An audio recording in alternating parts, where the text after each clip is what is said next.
নমস্কার, আমি নন্দিনী লাহিড়ী। আমি সাইকোলজি মেন্টর এক সহজ পাঠ। আজ আমরা আলোচনা করব ডিপ্রেশন বা বিষণ্ণতা নিয়ে। ডিপ্রেশন এবং বিষণ্ণতা আমাদের সমাজে উত্তরোত্তর বৃদ্ধি পাচ্ছে। ওয়ার্ল্ড হেলথ অর্গানাইজেশন তার রিসেন্ট রিসার্চ অনুযায়ী 56 মিলিয়ন অর্থাৎ 4.5% Indians are suffering from depression, যা চিন্তার বিষয়, কারণ আগামী দিনে এই সংখ্যা আরও বৃদ্ধি পাবে। একটা সময় ছিল যখন ডিপ্রেশনকে আমরা গুরুত্ব দিতাম না। আমরা মানতাম জীবন বৈচিত্র্যময়, জীবনে ওঠাপড়া থাকবেই এবং ক্ষেত্র বিশেষে হতাশা মানুষের জীবনে আসবেই। আমাদের প্রত্যেকের জীবনেই নানান সময়ে নানান ফেজে হতাশার শিকার আমরা প্রত্যেকে হই।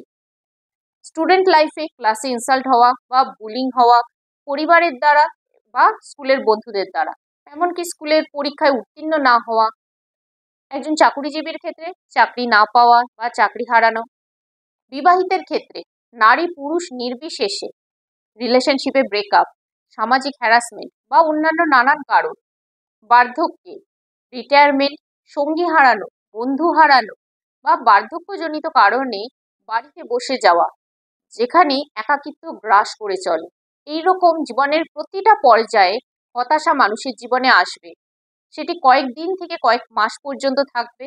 আবার আমাদেরকে সেই হতাশাগ্রস্ত অবস্থান থেকে, সেই মানসিক অবস্থান থেকে বেরিয়ে আসতে হয়, জীবনের স্বাভাবিক ছন্দে ফিরে আসতে হয়। কিন্তু অনেক ক্ষেত্রেই দেখা যায় ব্যক্তি এই হতাশাগ্রস্ত অবস্থায় দীর্ঘদিন কাটিয়ে দিচ্ছে, সেটি 3 মাস থেকে 6 মাস বা তারও বেশি সময় ধরে। তার নেতিবাচক প্রভাব তার দৈনন্দিন জীবনে পড়ছে, তাদের কাজে কর্মে ব্যাঘাত ঘটছে এবং শারীরিক এবং মানসিক অবনতি দিনে দিনে হতে শুরু করছে। নেতিবাচক পরিস্থিতির মধ্যে দীর্ঘদিন ধরে চলতে থাকলে আমাদের মনে, আমাদের চিন্তায় এবং অনুভবে তার নেতিবাচক প্রভাব বিস্তার করে, যার ফলস্বরূপ আমাদের শরীরে হরমোনাল ডিসব্যালেন্স দেখা দেয়। এবং এক্ষেত্রে কখনো কখনো ব্যক্তি খুব উচ্ছ্বাসফুল হয়ে থাকে, খুব উৎফুল্ল হয়ে থাকে, আবার একদম বিষণ্ণতায় চলে যায়। এই অস্বাভাবিক আচরণ দেখা দিতে পারে। আবার অনেক ক্ষেত্রে পরিস্থিতি খারাপ নয়, তা সত্ত্বেও বিষণ্ণতার শিকার হতে পারে। যেমন ধরা যাক, জৈব রাসায়নিক ক্রিয়া, বায়োলজিক্যাল বা জেনেটিক কারণবশত হরমোনাল এবং নিউরোট্রান্সমিটার ইমব্যালেন্স হলে একজন ব্যক্তি বিষণ্ণতার শিকার হয়। বিষণ্ণতার লক্ষণগুলি কেমন?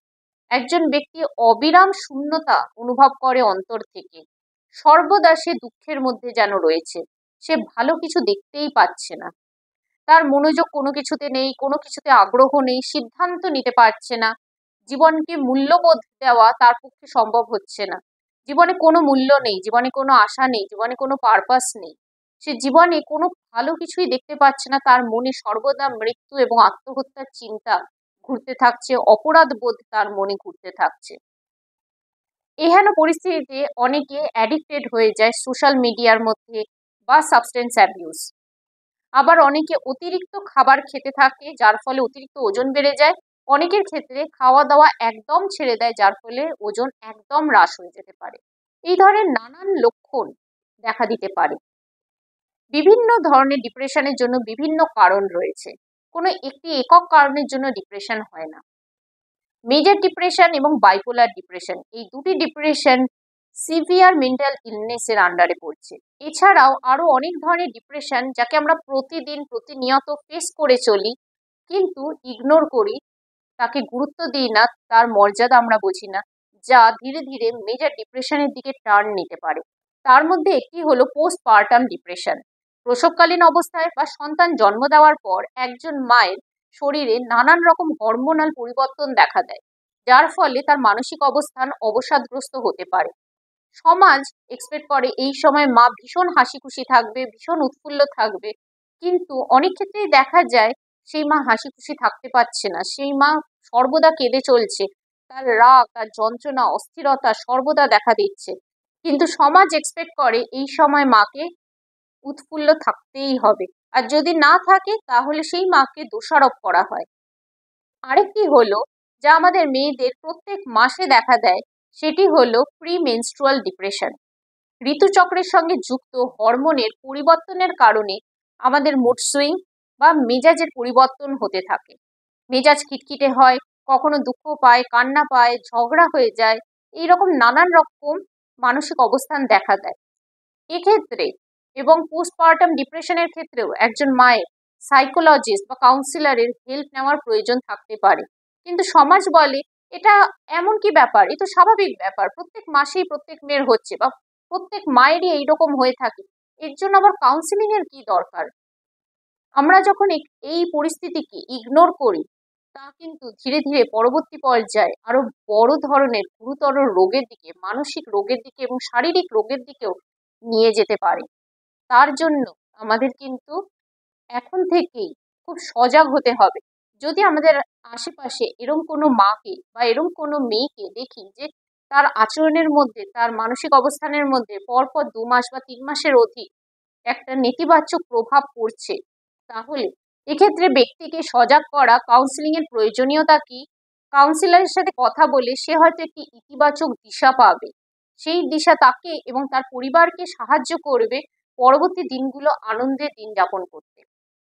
আরেক প্রকার ডিপ্রেশন, যেটিকে আমরা বাইরে থেকে একদমই বুঝতে পারি না সেই ব্যক্তি বা সেই মানুষের কোনো রকম বিষণ্ণতা রয়েছে। আমরা অনেক সময় বলে থাকি যে এই মানুষটা ডিপ্রেশনে ভুগছে, ধুত, এই মানুষটার আচরণে এতটুকু তো বোঝা যায় না। তাকে বলা হয় স্মাইলিং ডিপ্রেশন বা হাই ফাংশনাল ডিপ্রেশন, যার বাইরের আচরণে কোনোভাবেই, তার ফেশিয়াল এক্সপ্রেশন, বডি জেস্চার এবং পশ্চারে কোনোভাবেই বোঝার উপায় নেই যে সেই মানুষটা বিষণ্ণতায় রয়েছে দীর্ঘদিন ধরে। সে প্রতিদিনের দিন যাপন এবং দায়িত্বগুলো যথাযথ পালন করে চলছে, সে যথাসময়ে অফিসে যায়, স্কুলে যায়, কলেজে যায়, সে সামাজিক কাজকর্মগুলো যথাযথভাবে পালন করে, সে ভীষণ হাসি খুশি থাকে, কিন্তু অন্তর থেকে সে মানসিক যন্ত্রণার মধ্যে রয়েছে, সে মানসিকভাবে ক্লান্ত, সে সম্পূর্ণভাবে মানসিকভাবে বিচ্ছিন্ন। প্রতিদিনের জীবনযাত্রা সে যথাযথভাবে পালন করলেও সে ভেতরে ভেতরে তার বিষণ্ণতার সাথে লড়াই করে চলেছে। এই রকম পরিস্থিতিতে কোপ করবার জন্য সেই ব্যক্তি অনেক সময় মাদক জাতীয় সেবন, ধূমপান বা নানান রকম অ্যাডিকশনের সাথে সে যুক্ত হয়ে যায় একটু ভালো থাকার জন্য। কিন্তু তারা কোনোভাবেই কনসাল্ট করবে না কোনো সাইকোলজিস্টের সাথে এবং কাউন্সিলরের সাথে। এক প্রকার তারা মাস্ক পরে থাকে সমাজে। তারা সজাগভাবে, সযত্নে তাদের ইমোশনগুলোকে, আবেগগুলোকে কন্ট্রোল করে প্রতিদিন, প্রতি মুহূর্তে। তারা মনে করে জীবনে তো চলতেই হবে, তাহলে আমার ইমোশনকে এক্সপ্রেস করে কি লাভ। আর যদি আমার ইমোশন এক্সপ্রেসও হয়ে যায়, তাহলে মানুষ তো আমার দুঃখ, যন্ত্রণা বা আমার ভেতরের বিষণ্ণতাকে অনুভব করবে না। সে বরং সেই কথাগুলোকে নিয়ে হাসাহাসি করবে, সে রটাবে আমার জীবনের কাহিনীকে। তার থেকে ভালো আমি আমার জীবনকে সবার থেকে লুকিয়ে রাখি, মানসিকভাবে একটি দরজা ক্রিয়েট করে রাখে এক্সটার্নাল ওয়ার্ল্ড এবং তার ইন্টারনাল ওয়ার্ল্ডের মধ্যে। সে মনে করে জীবন মূল্যহীন, জীবনের কোনো অর্থ নেই, তার কাছে জীবন জাস্ট একটি চলার চলছে। এহেন পরিস্থিতিতে এমন কোনো ব্যক্তি যদি তার জীবনে আসে, সেই ব্যক্তি ইতিবাচকভাবে জীবনকে দেখতে চায়, ইতিবাচকভাবে জীবনকে উপভোগ করতে চায়, সেক্ষেত্রে এই ব্যক্তি নেগেটিভ কমেন্ট বা রিমার্ক করে থাকে। আমরা বলে থাকি যে আরে একটু ভালো কথা বলতে পারে না, ভালোভাবে কি জীবনটা দেখতে পারে না, সব সময় নেগেটিভ কেন, আরে জীবনে কি হবে, জীবন আর কতদিনের, বেঁচে থেকে কি হবে, পয়সা নিয়ে কি হবে, সবেতেই এই ধরনের উক্তি তাদের কথার মধ্যে দেখতে পাওয়া যায়। কারণ তারা জীবনের ভালো কিছু সম্ভাবনা একেবারেই দেখতে পায় না। এদের যদি কনসাল্ট করতেও বলা হয়, এরা কারোর সাথে কনসাল্ট করবে না, দীর্ঘদিন এই অবস্থায় থেকে যাবে এবং ধীরে ধীরে এই অবস্থান, এই মানসিক অবস্থান মেজর ডিপ্রেশন বা বাইপোলারের দিকেও নিয়ে যেতে পারে। পরিবার, পরিজন, বন্ধুদের, আমাদের আশেপাশে প্রত্যেককে সবসময় সর্বদা পর্যবেক্ষণ করে দেখা উচিত যে মানুষটা হাসছে, প্রতিদিন কাজ করছে, সবকিছু করছে, কিন্তু তার কথাবার্তায়, তার জীবন দর্শনে সবসময় কি নেতিবাচক, সবসময় কি মনে করেন সেই ব্যক্তি যে জীবন অর্থহীন, জীবনে কোনো কিছু ভালো হওয়ার নয়, জীবন বেকার, তাহলে এই সময়েও সজাগ করা, যে একজন বিশেষজ্ঞের সাথে আলোচনা করা। আজ আমার ভিডিও দেখে যদি কারুর মনে হয় যে আমার মধ্যেও এই ধরনের কিছু আছে বা আমার চারপাশে কেউ না কেউ আছে যার মধ্যে এই ধরনের আচরণ দেখা যায়, তাহলে বিশেষজ্ঞের সাথে আলোচনা করা ভীষণভাবে গুরুত্বপূর্ণ। বিশেষজ্ঞ কিভাবে হেল্প করবে, নেতিবাচক চিন্তা, অনুভূতি, আচরণগুলোকে আইডেন্টিফাই করে ইতিবাচক দিশা দেখাবে। তার সাথে জীবনযাত্রার মান উন্নত করা, জীবনে পারপাস খুঁজে বার করা, লক্ষ্য, প্রতিদিনের জীবনে একটি লক্ষ্য, ব্যক্তিগত জীবনে শারীরিক এবং মানসিক জায়গার একটি লক্ষ্য। শারীরিকভাবে আমি এই ওজনের মধ্যেই থাকবো, শারীরিকভাবে আমার অবস্থান এই জায়গাতেই থাকবে। সেই রকম প্রত্যেকের জীবনের লক্ষ্য আলাদা, প্রত্যেকের জীবনের হাইট অনুযায়ী তার ওজন বিভিন্ন রকমের। তো তার জীবনের হাইট অনুযায়ী ধরা যাক একজনের 5 feet 7 inch হাইট, তার হাইট অনুযায়ী ওজন হওয়া উচিত 57 to 62 কেজি ম্যাক্সিমাম।